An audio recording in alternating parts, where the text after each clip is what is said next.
परीक्षित ने कहा कि हे भगवान आप उसकी चर्चा सुनाओ जो माया मनुष्य है, जो माया से मनुष्य बना है। और आज एक आश्चर्य घटना घट रही है। विद्वान लोग आते हैं तो लगता है कुछ वाणी सफल की है। जिस भगवान का नाम लेने से माया नष्ट होती है, आज उसी माया ने भगवान को ढक लिया। माया ने भगवान को ढक लिया। कैसे? और यदि माया ही भगवान को ढक ले तो माया जवन का छद्म मज्ञाधोक्ष माया भगवान को ढक ले, ऐसा हो नहीं सकता। इसलिए कि पुरुषः प्रकृते परः, प्रकृति को माया कहते हैं और माया से परे भगवान है। भगवान को माया ढक नहीं सकती।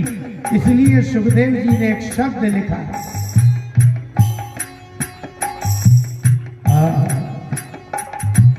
बालम प्रतिच्छन्न निजोरु तेजसम, निजोरु तेजसम। भगवान को माया नहीं ढक सकती, भगवान ने ही अपने तेज को ढका।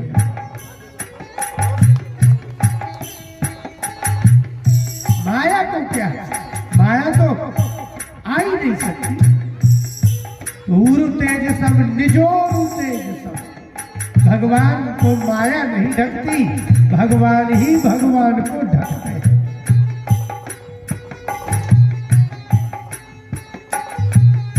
अभी आप सूर्य देखिए,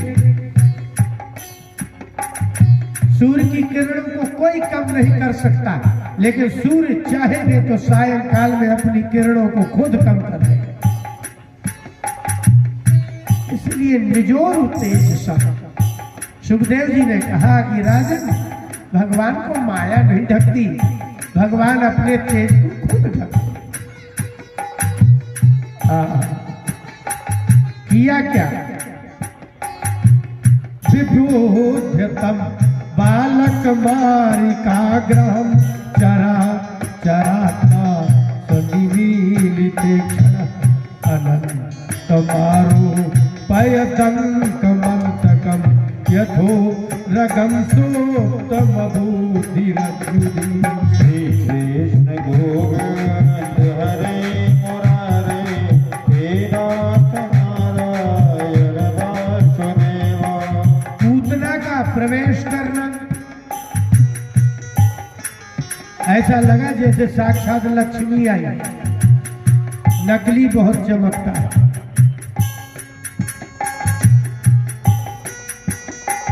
हमारे यहाँ के जो विद्वान है ना वृंदावन में, वो ऐसे चलते हैं जैसे गाय भैंस चराते हैं।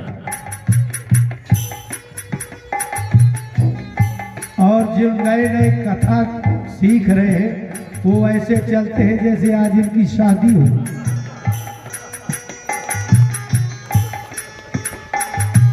आज ही शादी। एक हमारे गांव के खेरा कसार का है लड़का, वो वृंदावन पहुंचा तो गुरुजी कहता था, जब हम गुजरात से आते थे, संयोग से किसी प्रशिक्षण वाले ने भागवत सिखा दी। वो गया और बढ़िया उसने ब्यूटी पार्लर में फेशियल कराया और बढ़िया कुर्ता लंबा और चमकदार, और हमको मिला तो कहे, और ब्रजपाल जी क्या समाचार है? मैंने कहा भाई साहब बहुत अच्छा, 20 साल छोटा है। मैंने कहा एक भागवत हो गई क्या? बोले हाँ हो गई, सब दया है भगवान। फिर लेकिन वो 1 साल बाद मिला तो ना तो वो चमक थी ना कपड़े थे। फिर मिले तो मैंने कहा और भाई क्या समाचार है? अरे गुरुजी क्या बताऊं। मैंने कहा कि मैं बदल गया कि तुम? मैं गुरुजी से भाई साहब बन गया, फिर भाई साहब से मैं ही गुरुजी हो गया। मैं कहा भागवत नहीं चलती क्या? मैंने तो सुना है जो भागवत करता है वो करोड़पति हो जाता है। मैं पहली बार देख रहा हूं कि भागवत ने तुम्हें सुदामा बना दिया।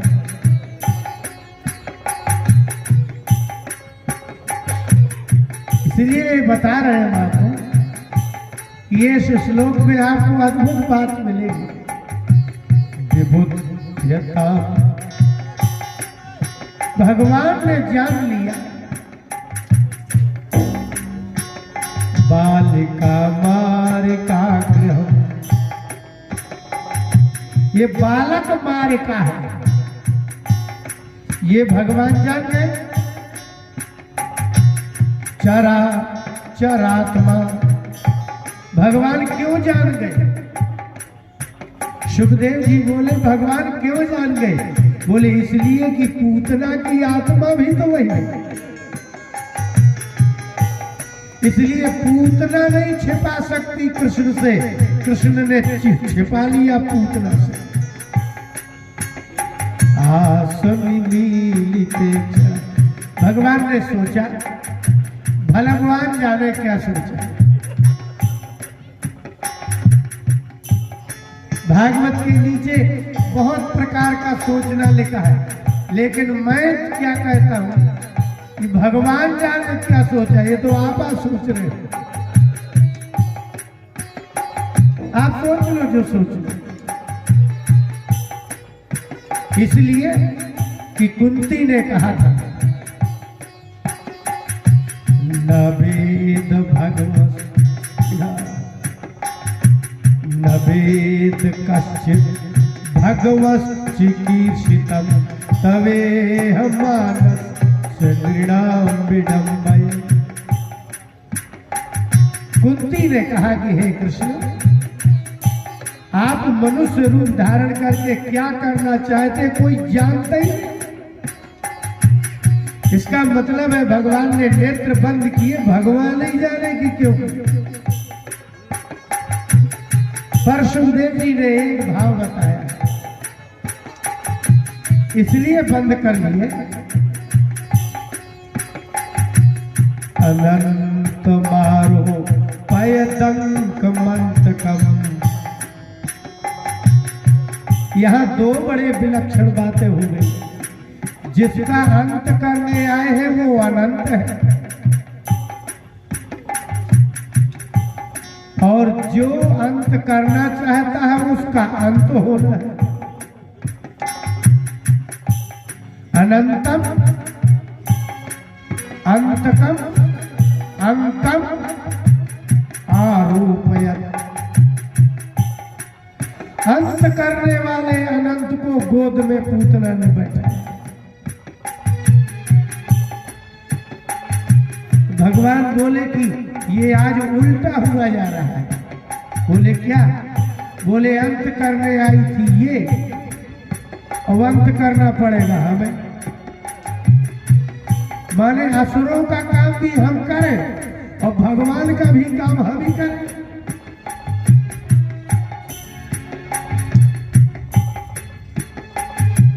यथो रगम सुप्तम बुद्धि रज्जुधि। अबुद्धि, बुद्धि तो रहती है, ऐसा नहीं है, बिना बुद्धि का तो कोई नहीं, लेकिन जो सांप और रस्सी में तक अंतर न कर सके उससे बड़ा निर्बुद्धि कौन होगा। श्री कृष्ण गोविंद हरे मुरारे नाथ नारायण वासुदेव हे नाथ नारायण वासुदेव हे नाथ नारायण वासुदेव। इसमें जरूर विचार करने लायक। शुद्ध वेदांत का तत्वमसी का आधार है ब्रह्म ज्ञान जिसको कराया जाता है, आत्मा के विषय में जिसको बताया जाता है, उसको यही उदाहरण दिया जाता है कि जैसे रस्सी में सांप होता है, वो भ्रम है। इसी को कहते हैं अध्यारोप, और इसी को लिखा आरोपयक। अबुद्धि जिसको भ्रम होता है वो रस्सी को सांप समझ करके उठा ले तो मरेगा कौन? इसलिए लोग कहते हैं, मैंने सोचा तुम चले गए होगे, तो तुम्हारे सोचने से हम कैसे चले गए? किसी आदमी से कहो कि भाई तुमको वहां बुलाया था, तुम आए क्यों नहीं, तो क्या जवाब देता है? यही तो अबुद्धि लोग हैं। बोले मैंने सोचा कि तुम चले गए होंगे। भाई हम तुम्हारे सोचने से चल रहे हैं। इसी को अबुद्धि कहते हैं, जिसको बोलने में भी ना ध्यान रहता हो कि मैं क्या बोलता हूं। तो सर्प कौन है? कृष्ण। सर्प सत्य है कि वो सर्प ही है, ये परम सत्य है। लेकिन सर्प को रस्सी किसने समझा? पूतना ने। तब रस्सी को सांप समझ रहे हैं, आपने सांप को रस्सी समझा है ना यार। तो रस्सी में यदि सांप समझेंगे तो कोई खतरा नहीं है। आपने रस्सी को सांप समझा कि ये सांप पड़ा है, तो डंडा लाए मार डालिए उसको, और जब आपको लगेगा मर गया तो आप उसको छू भी सकते हैं, रस्सी को काटना ही नहीं। अर्थात जब आप जड़ में चैतन्य का अध्यारोप करते हैं, जब शरीर को आत्मा मानते हैं, तब खतरा है। और यदि आप चैतन्य को ही मान लेते हैं तो कोई खतरा नहीं है। आपने सर्प को सत्य को असत्य माना है ना, लेकिन पूतना ने भले उसको रस्सी समझा है वो सर्प। अर्थात मुक्तिदाता कृष्ण मुक्तिदाता ही है। अब चाहे पूतना भले ही उसको मारने आई है, लेकिन मुक्ति ही देगा। ये ऐसी बात हो गई जैसे गंगा को नहीं जानते आप और गंगा में स्नान कर रहे हैं।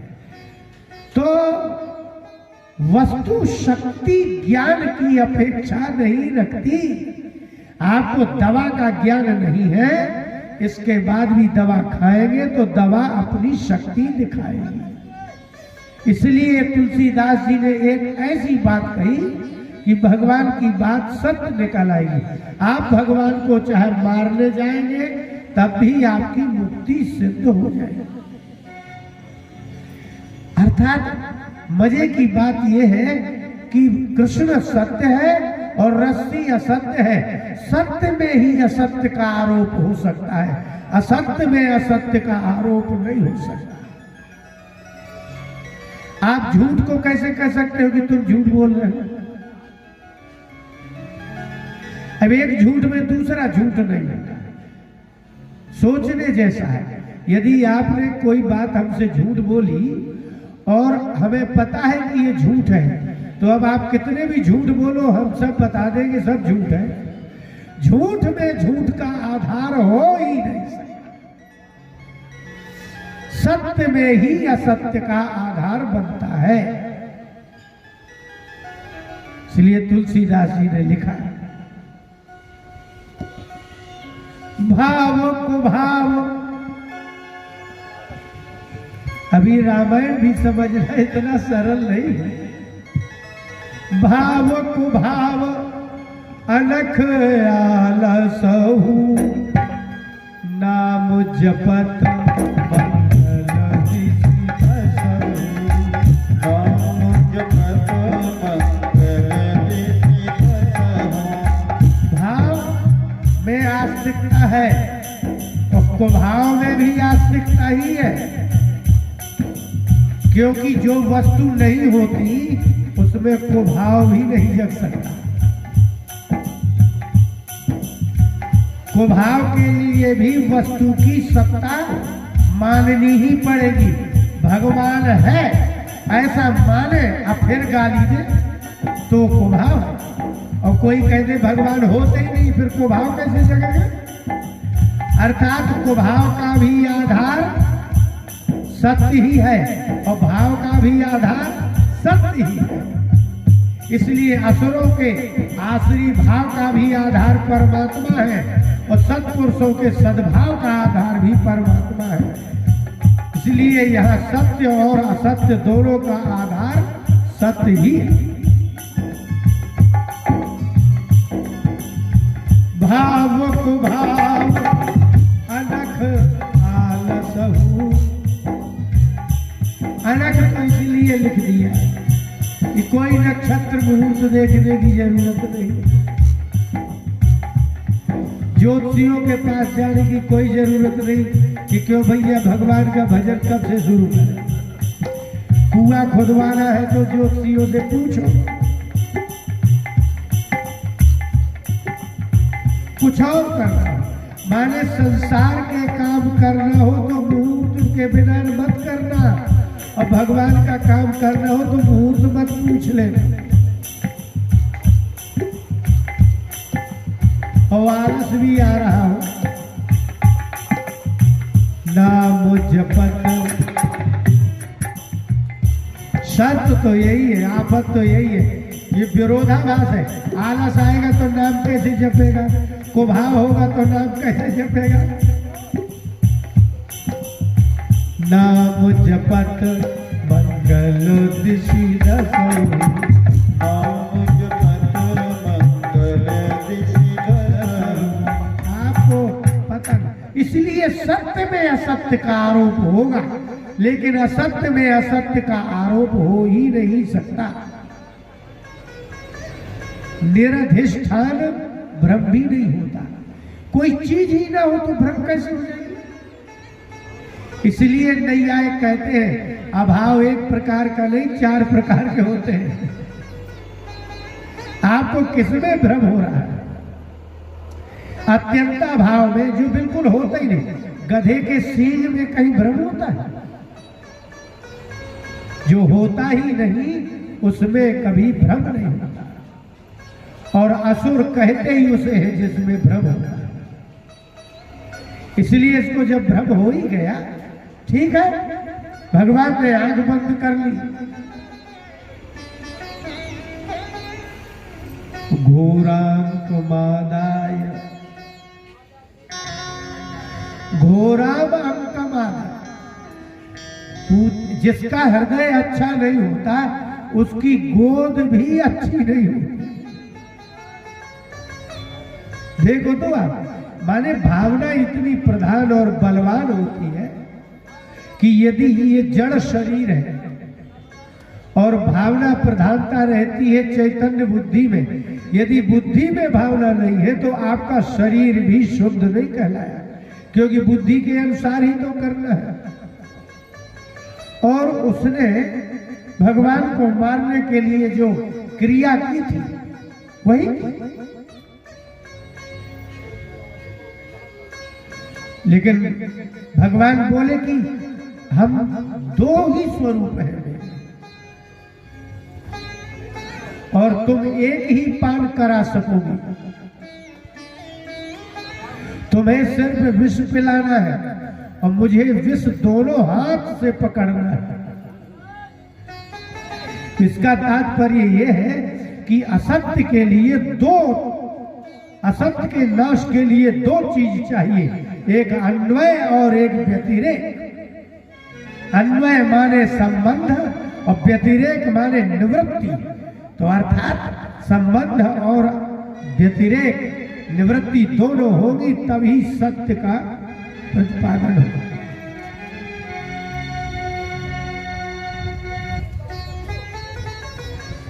भगवान ने उसको मार डाला। मारने की कोई कथा नहीं, मरने की भी क्या कथा है? कथा तो सब जिंदा की है। कोई आदमी थोड़ी देर में मर जाए, उसकी क्या कथा? कुछ नहीं।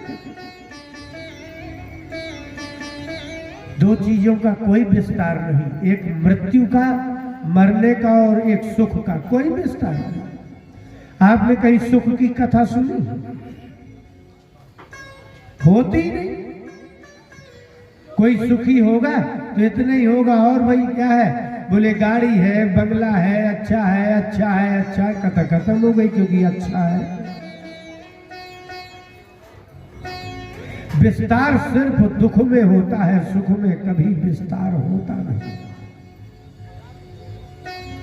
सुख का विस्तार होता ही कहाँ।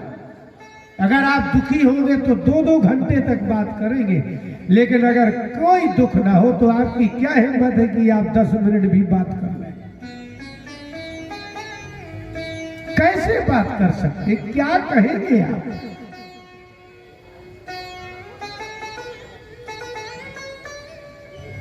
होती ही नहीं है बात, सुख में कोई बात ही नहीं होती। इसलिए रामायण छोटी है, महाभारत बड़ी है, क्योंकि रामायण तो हाँ का नाम है। अच्छा बताइए, आपसे कोई आप किसी आदमी को कहे ऐसा करना है, बोले हाँ, अब क्या बात होगी? करने लगा, ऐसा करो, हाँ कहा। आप हाँ कहने वाले से बात कैसे कर सकते हैं? हाँ करने वाले का विस्तार होता ही नहीं, विस्तार तो होता है ना में। आपने कहा और उसने कहा ना, बात खत्म, बात बढ़ जाएगी। इसलिए राम ने कहा कि रामो दुर्नाभिभाषते, राम 2 बार नहीं कहते, कैकेयी से कहा। हम 2 बार नहीं कहते, उन्होंने कहा बन जाओ, आ जाते हैं। अब कहेंगी रामायण, महाभारत होती का है, बोले ये देना है, बोले नहीं, ये करना है, नहीं, तो क्यों नहीं, कैसे करेंगे? इसलिए महाभारत 1 लाख श्लोक की है, क्योंकि मनाने में 1 लाख दिन लग गए, वो मर गया। इसलिए कथा तो नाम है, सुख की कोई कथा होती नहीं। इसलिए पूतना मर गई, बात खत्म, इसमें क्या विशेषता है? अब क्या बताए, उसकी जीभ निकल आई, फिर उसकी आंख निकल आई, ये कोई कथा?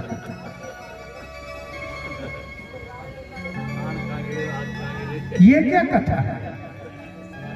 इसलिए भगवान ने उसके स्तन का पान किया, प्राण खत्म हो गए, कथा खत्म हो गई। अब आपको ये बताना हो उसकी इतनी बड़ी बड़ी आंखें निकल आई, जीभ इतनी बड़ी निकल आई, तो हो गया, जब समाप्त हो गए। तो कुल मिलाकर के भगवान के ऐसे ऐसे चरित्र हैं जिनको आप, अच्छा बताइए, आपको विश्वास होता है? नहीं होता ना। एक दिन कृष्ण भगवान सो रहे थे, एक ऐसा असुर आया, वो लकड़ी का एक वो बन गया गाड़ी, तो कृष्ण भगवान थे और ग्वाल बाल थे। ग्वाल बालों ने देखा कि इसने पैर मारा, वो टूट गया, वो मर गया। अभी तो उसकी अशुद्धि खत्म नहीं हुई थी, और इतनी बड़ी लात कर दी भगवान ने अपने पैर को कि दूसरे बर्तन भी टूट फूट गए। अब ये जो देख रहे थे, अब दौड़े लोग, कैसे हो गया ये, कैसे मर गया? तो बच्चों ने बताया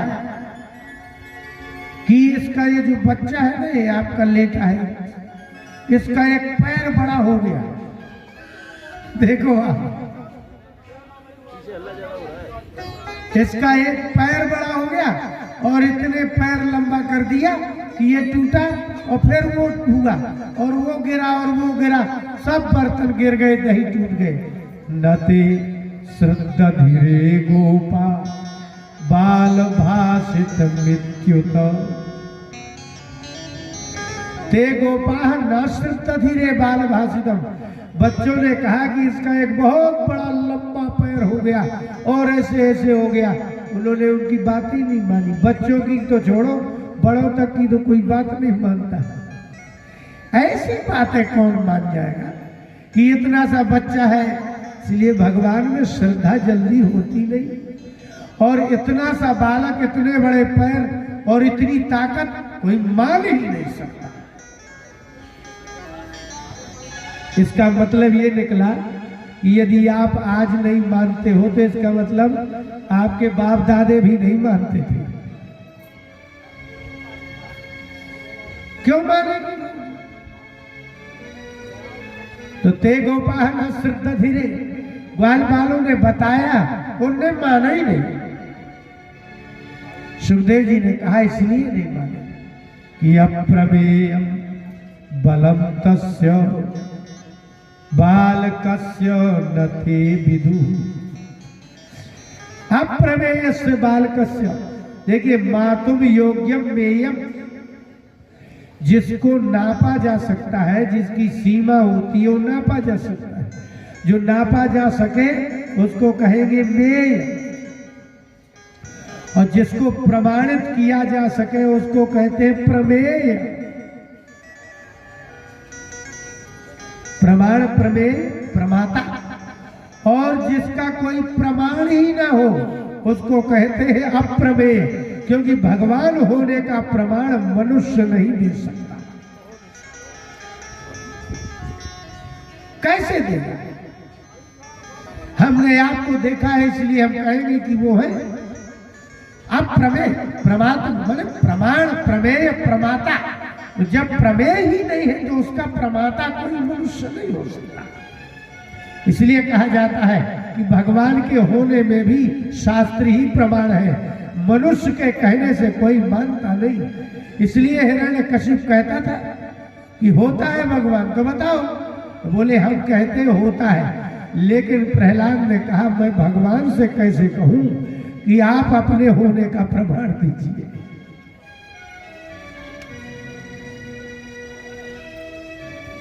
मैं कैसे कहूं, क्योंकि मैं उनके अधीन हूं, मैं प्रमेय हूं और भगवान प्रमाता है।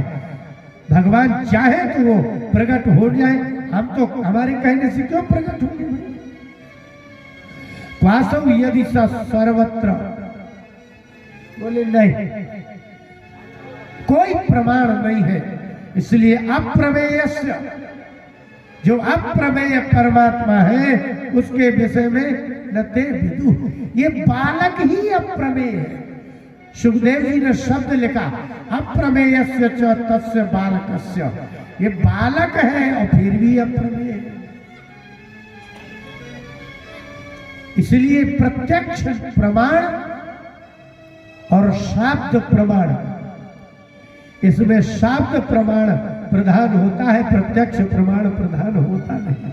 ईश्वर में प्रत्यक्ष प्रमाण नहीं है कि कोई कह दे कि भगवान है। जब उनने जाना ही नहीं इसलिए उन्होंने बात ही नहीं मानी।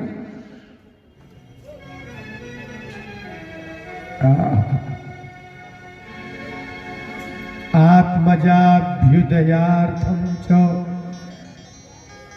प्रदाते चान्वयुज्यत। यशोदा ने ब्राह्मणों को बुलाया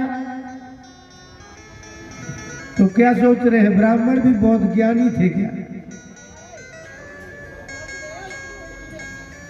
ब्राह्मण भी कम नहीं तो उनने भी वह भगवान बच गए पूतना से, तो उन्होंने कहा कि ये नवग्रहों के पूजन से आप बचे हैं, नहीं तो कैसे बचते? नवग्रह का पूजन हुआ, ये हुआ, ये हुआ, लिखा। सुखदेव जी ने कहा कि विप्राह मंत्र विदो युक्ता तैर्याह प्रोक्तास्तथा ता निष्फला भविष्यन्ति ना कदाचिदपि स्फुटम। भगवान को उन्होंने आशीर्वाद दिया। ब्राह्मणों ने जैसे ही छींटा मारे तो भगवान की मंत्र विदा युक्ता, मंत्र वेदताओं ने जैसे वेद मंत्र बोले तो ब्राह्मणों ने कहा कि भगवान हमको तो मतलब नहीं है, आप हमको क्या करना है? अगर हमारे आशीर्वाद निष्फल हुए तो आपकी वेद वाणी निष्फल होगी।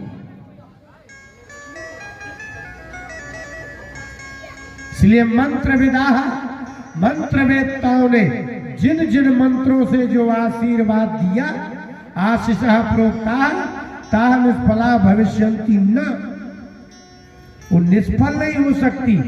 इसलिए कोई ऐसे ही कह दे खुशी रहा भैया, ये बात निष्फल हो जाएगी। यदि आपने हिंदी में किसी को कहा खुशी रहा भैया, तो ये निष्फल हो सकता है, लेकिन ब्राह्मण के द्वारा बोला गया मंत्र, उसके मंत्र की रक्षा भगवान खुद करते हैं। क्योंकि यदि वेद, अगर ये आशीर्वाद फलित नहीं हुआ तो लोग कहेंगे वेद मंत्रों में शक्ति नहीं है, और जब वेद मंत्र मान्य नहीं होंगे तो भगवान भी मान्य नहीं। इसलिए मंत्रवेत्ता जब मंत्रों का उच्चारण करते हैं तो भगवान ही। आपने हितोपदेश पढ़ा पंचदश, एक कथा सुनाते हैं, बड़ी अद्भुत है। उसमें लिखा है कि एक दिन दो मित्र जा रहे थे, मित्र संप्राप्ति में, तो दो मित्र जा रहे थे, राजा की सवारी निकली तो राजकुमारी को देख करके एक मूर्छित हो गया। तो उसने कहा मित्र तुम्हें क्या हो गया? बोले मुझे राजकुमारी चाहिए, नहीं तो मैं तो प्राण दे दूंगा। उसने कहा भाई ये तो बहुत असंभव हो गया, हम लोग गरीब लोग हैं, लेकिन एक उपाय है। तो बोले क्या उपाय है? बोले उपाय ये है कि पता लगाया जाए कि रानी की जो कन्या है ये किस देवता की उपासना करती है। तो पता चला कि वो तो भगवान नारायण की उपासना करती है। तो बोले तो काम बन गया। तो उसने एक गरुड़ बनाया, अपनी 4 भुजाएं बनाई, और गरुड़ उड़ता हुआ उसकी खिड़की के पास पहुंचा और बोला प्रिय क्या चाहिए? लेकिन राजकुमारी ने जब देखा, अरे प्रभु आप पधारिए, आप दरवाजे से आइए, खिड़की से क्यों? बोले नहीं हम खिड़की से ही आए। और वह गया, कई बार पहुंच गया। एक दिन कुछ आवाज आई रात में, तो राजा ने अपनी कन्या को बुला करके कहा कि तुम्हारे कमरे से आवाज आती है, ये दूसरा पुरुष कौन है? उस कन्या ने कहा कि पिताजी कोई और नहीं, आपके दामाद नारायण है। बोले नारायण? बोले हाँ, लेकिन आपको दर्शन नहीं होंगे, वो आपको जाते हुए भर दिखेंगे, इतने समय आइएगा। राजा गया तो उड़ते हुए गरुड़ में बैठा चतुर्भुज रूपधारी वो गया। लेकिन आश्चर्य है, लेकिन ये बात आश्चर्यकारी हुई। लेकिन अब घटना देखिए क्या लिखा है। एक दिन राजा के यहाँ दूसरे राजा ने धावा बोल दिया, तो राजा ने अब कन्या से बोला कि अब दामाद नारायण भगवान से कहो कि रक्षा करो।